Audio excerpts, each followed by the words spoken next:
recently saw a video by James Sexton, who is a pretty prolific divorce lawyer that you can see a lot of times on YouTube.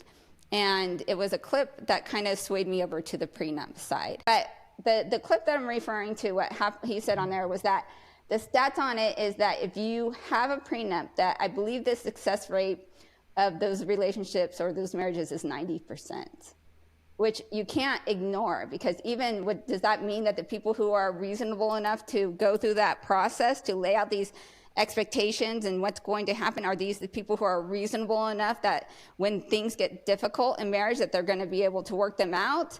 Or is it that now we all are on the same page with expectations, and the things that needed to be discussed ahead of time were discussed ahead of time, and therefore the marriage goes smoother? I don't know.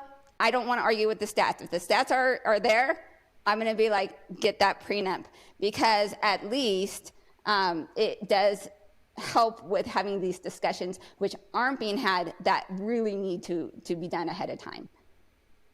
I have never heard that. That is, you're kind of swaying me. But that's really interesting. Yeah, because initially I'm like, well, this sucks. That's awful.